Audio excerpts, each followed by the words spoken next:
7, 6, 5, 4, 3, 2, 1. You'll never have the sacred stone. Hey everyone, this is Buddy back with another Kicks of the Week shoe podcast. And if you guys missed the last week's, maybe go and watch that. But this week we're covering some of the weirdest shoes that I either own, want to own, or maybe are coming up. We got one coming up drop that I'll go over that if you live in North America, it'll drop on July 3rd. But first, let's hit these two weird shoes. So up first, let's take a look at these.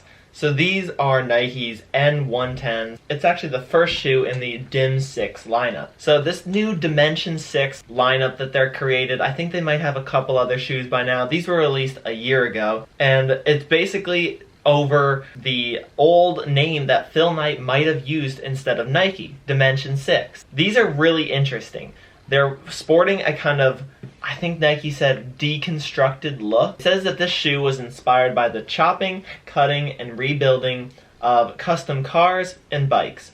It uses transparent materials, as you can see by this clear Nike sign off the side of it, and innovative layering to create a deconstructed look. So I kind of see the look of the cars and bikes sort of with this kind of chainish material slash kind of grill look in the front of the shoe.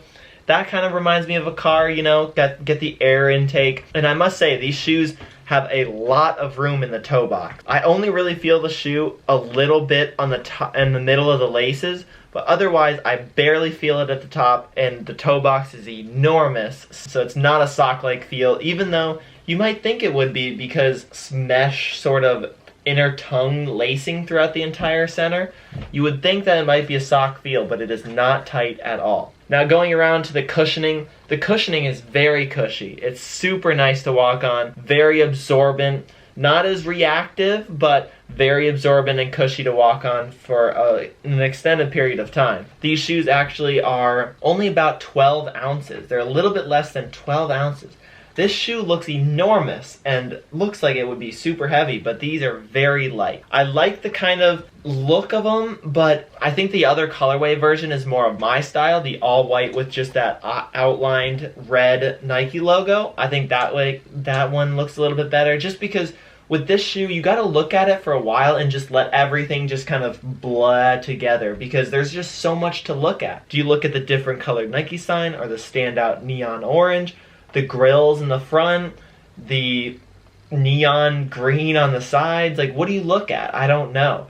It's a very interesting design. I like the kind of see-through. I like that it's very light but yet very cushiony. And it's just a shoe that you probably could wear with any type of socks and any type of outfit, because it's just got everything going on down there. But it is a very interesting shoe. I think it's good for some people, but it is weird. Next shoe is this Pharrell Williams Adidas shoe. Yeah, sometimes we do have Adidas shoes on here. So this shoe is actually pretty interesting. It's got some tennis ball fuzz. This material on top is felt.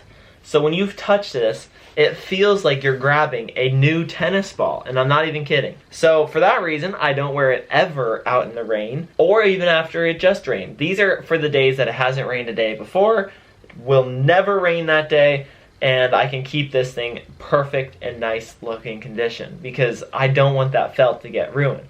Now things do kind of get trapped in this felt, like little hairs or little just kind of dirt-ish. It gets kind of trapped in the felt, so it's not actually dirty, but some of it kind of gets trapped in there. This shoe is also very unforgiving. It's not very comfortable. It's got some stiff leather in the back of here and in the center. The tongue isn't very nice and comfy. It's just not very everyday-ish type of shoe. This is a very rare occasion when you want to draw some attention, when you kind of want to look a little bit different. It's definitely not an everyday shoe. I like how the interior though has that kind of I think this is for, I think it was for like something to do with like women's rights or women's movement or something, but basically it tells you on inside where on the bottom of your foot could connect to, say, interior organs. Like, so it says like, oh, near the edge of your heel is the colon or something. So I thought that was interesting, but I like these shoes. I don't wear them a lot, but they are a weird shoe to have. Now, the next and last kind of shoe that we're going to go over is this new drop that's coming. So like I said, it's going to come July 3rd in the North American region, and they are the Space Hippie shoes. So they're gonna release 4 of them, and they literally called them 01, 02, 03, and 04. And if you look it up on the Nike app, it actually says, "This is trash," right underneath the name of it. I mean, you go on and it says Space Hippie 0 whatever, this is trash. And then it tells you about the story of how the trash transformed from the upper to the outsole, and then it tells you each shoe is a different kind of percentage of recycled material. So the third one is made of at least 45% recycled material by weight. And then you go to the kind of running one, and it says at least 50% of the material is recycled by weight. And then you go to the first one, and it says at least 50% again. They have different designs, kind of looks like a running everyday, maybe a training shoe and a high top. And I was super interested in the high top because it actually is, I think, one of the second shoes to feature this FastFit technology they've got in it. So essentially, instead of having laces like the normal laces on the top of your shoe that just push down and clamp down that shoe, it has a system of wires that are through the shoe and will, when you pull up that orange tab in the front, it'll tighten the shoe around your foot. Very interesting, very cool. Is it fast? Yes. Is it a fit? Yes. No, that's not what I was getting at though. If this thing looks like it's hard to put on your foot, first off, it looks like it's actually pretty cumbersome to even get it on in the first place. And then at least I guess you don't have to lace it up after that and you can just pull it, because after you've wasted all that time, people are telling you to get out the door. Like, these shoes definitely aren't like a slip-on go, which I kind of would think that a shoe with a fast fit technology would be easy to get on, easy to tighten, easy to get off, which they don't, so that kind of stinks. But I'm also torn about whether I want to try this fast fit technology and buy these shoes when they drop, because they are $180 at launch. $180. I mean, listen to this. The manufacturing, which employs about 85 to 90% recycled polyester yarn, so that means the entire upper is nearly all recycled materials from other shoe. 10% or 15% of the top is actually new. So first off, you're not getting anything that was just made. It's already all going to be used. And second off, the whole bottom is made by recycled foam and stuff like that. Why would you need to have to pay $180 for just recycled materials? Like, I get that it looks cool, and I get that it's environmentally friendly, but wouldn't it be cool to be like, we made a shoe that is only $100 and all recycled material? Like, that would be a great headline. But instead they're like, we're going to charge you the same price for a brand new everything shoe that is super cool and super great, and we're going to charge you the same amount that we just threw all of the trash bin in and created. Like, I feel like that's a bit much. If say these shoes were like $130, I could see that and make the other ones closer to $100 or something because they have less material, but they don't.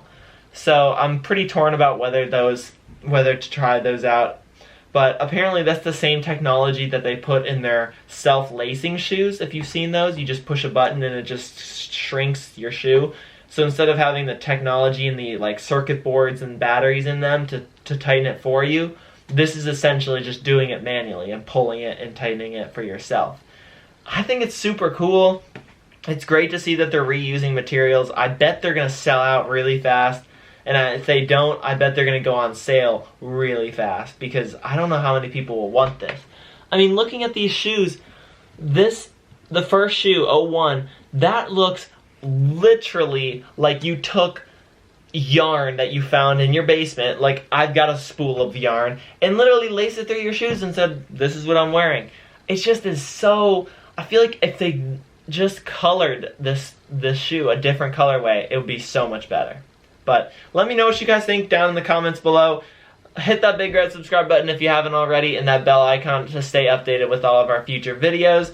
But thank you guys so much for watching, and I will see you next week for Kicks of the Week if you guys are going to be there. Otherwise, there's going to be a bunch of other videos out on the channel as well soon enough. So let me know what you guys think, and I'll see you in the next video.